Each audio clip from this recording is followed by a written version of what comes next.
Shalom Shalom. Selamat hari Senin 8 Agustus 2022. Kembali jumpa bersama saya Pendeta Caleb Hofer Bintoro dalam anugerahnya. Penuh sukacita sampaikan pesan Tuhan melalui Grace Words, yakni suatu program renungan harian yang disusun dengan disiplin. Kami doakan dengan setia supaya makin dalam kita beroleh pengertian mengenai iman, pengharapan, dan kasih yang terkandung dalam Kristus Yesus. Sungguh besar kerinduan saya bagi saudara sekalian, agar supaya kasih dan kuasa firman Tuhan setiap hari tidak pernah berhenti menjamah hati, menggarap pola pikir, dan paling terutama hidup kita boleh sungguh berubah menuju Christ likeness. Masih dalam season autumn dengan tema bulan ini Declaring King's Mandate. Grace Word hari ini saya berikan judul Glory of God bagian yang kelima. Glory of God bagian yang kelima. Mari kita membuka ayat yang menjadi fondasi saya berbagi pesan Tuhan hari ini, yakni kitab Yohanes pasal 12 ayat ke-28. Yohanes 12 ayat ke-28. Bapa, muliakanlah namamu. Maka terdengarlah suara dari sorga. Aku telah memuliakannya dan aku akan memuliakannya lagi. Ya, aku telah memuliakannya dan aku akan memuliakannya lagi. Nah umat Tuhan, kemuliaan bersubstansi Tuhan Allah. Kemuliaan diwujudkan, dinyatakan. Sehingga kemuliaan menjadi suatu dasar kebudayaan, kredibilitas, kepribadian, dan keagungan daripada sejarah umat manusia. Pancaran moral. Semua orang yang berurusan dengan kemuliaan harus sadar dari mana sumbernya. Oleh karenanya saya katakan seringkali, apa yang dipancarkan oleh orang begitu kaya, turun dari mobil yang sangat mahal, memakai jam tangan yang begitu mahal, outfit yang begitu mahal, ya, itu berbeda dengan aura yang dipunyai, Mother Teresa misalnya. Saya adalah seseorang yang mengingat dengan baik daripada kisah artikel yang turut membesarkan pertumbuhan iman Kristen saya mengikut Kristus. Saya ingat sekali, ya, Cambridge University, salah satu yang terbaik di muka bumi ini. Setiap kali penerimaan mahasiswa baru, itu ada ibadah. Sebagaimana kampus yang berlandaskan kekristenan. Setiap kali ada pendeta yang diundang yang luar biasa naik ke podium, ke mimbar untuk sampaikan pesan Tuhan. Anak-anak muda yang nakal ini belum apa-apa sudah tepuk tangan. Tepuk tangan, belum apa-apa sudah amin. Belum apa-apa sudah riuh rendah haleluya haleluya. Mengakibatkan pendeta yang tidak kuat mentalnya itu sudah cepat doa tutup saja. Terus seperti itu. Sampai suatu hari saya ingat sekali sebuah artikel yang saya baca. Adalah suatu kesempatan yang langka. Seorang hamba Tuhan, David Livingstone, itu datang mengisi daripada suatu kali ibadah di kampus tersebut. Ini saya ingat sekali dalam hati saya. Dari mana asal wibawa seorang hamba Tuhan? Dari mana kita itu berbicara? Dan kenapa semua orang harus dengar? Siapa kita ini umat Allah? Sedangkan pendeta-pendeta yang lebih hebat, lebih sohor, ya, dengan jam tangan yang bagus mungkin, dengan jas yang begitu teliti. Belum lagi kalau berbicara mengenai para pendetanya gereja karismatik, gereja Pantekosta, waduh, tidak kalah sama artis, tidak kalah sama para pebisnismen umat Tuhan. Di artikel tersebut Saya tertunduk malu dan menangis karena dikisahkan bagaimana para mahasiswa yang suka mengerjain para pendeta tersebut sudah mempersiapkan alat-alat tepuk tangan yang biasanya untuk mereka mensupporteri sepak bola, ya, atau American football, atau olahraga apapun yang mereka sukai. Bahkan mereka sudah memakai trompet udara yang dimampatkan itu, yang biasa kalau gol masuk itu ditekan. Maka keluarlah hambanya ini dengan tangan satu sebelah lunglai, karena pernah betul-betul diterkam oleh singa.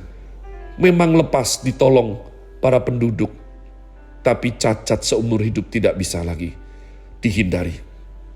Matanya yang satu buta, pernah terkena sabetan ranting pada masuk hutan. Begitu sederhana. Bajunya sederhana. Sepatunya sederhana sekali. Rupa-rupanya hari itu Tuhan tidak mengikhlaskan hambanya yang satu ini dipermalukan. David Livingstone berjalan ke podium dan tidak ada yang tepuk tangan sampai dia selesai sampaikan sesuatu.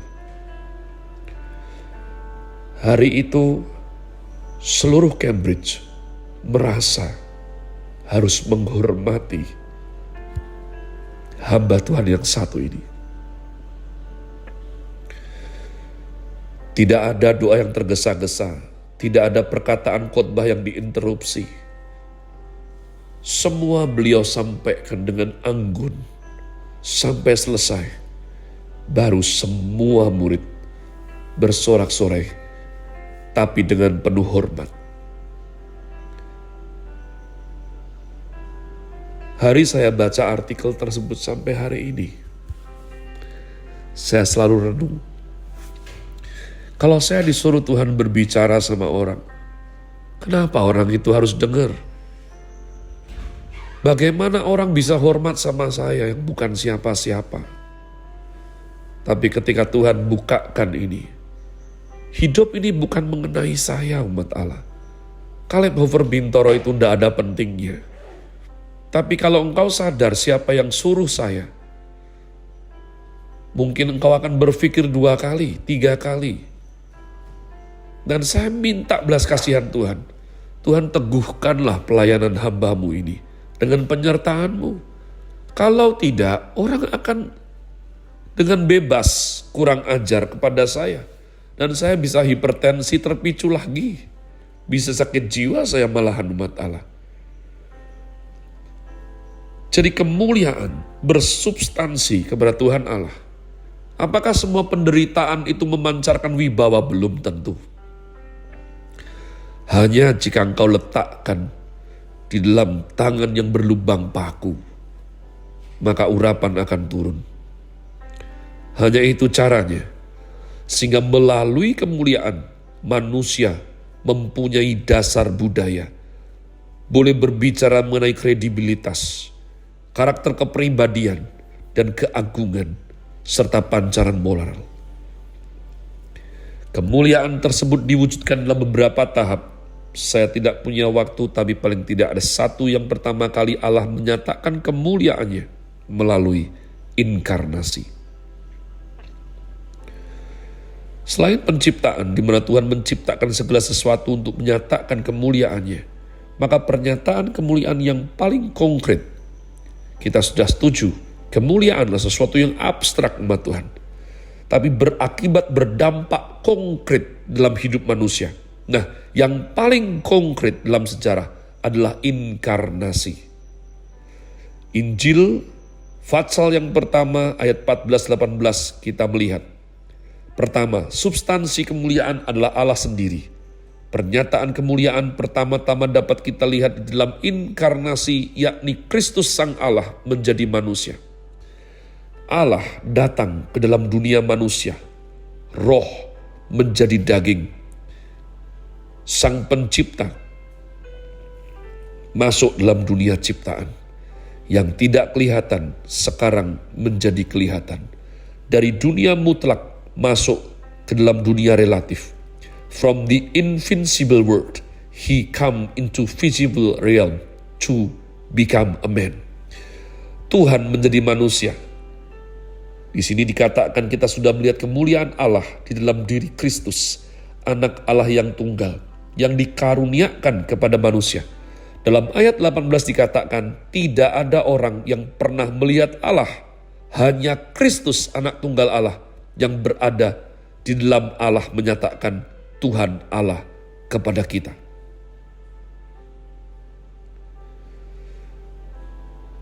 Oleh karenanya, Ibrani 1 ayat 1-3 mengatakan ayat yang paling jelas, menjelaskan siapakah Kristus di dalam alam semesta.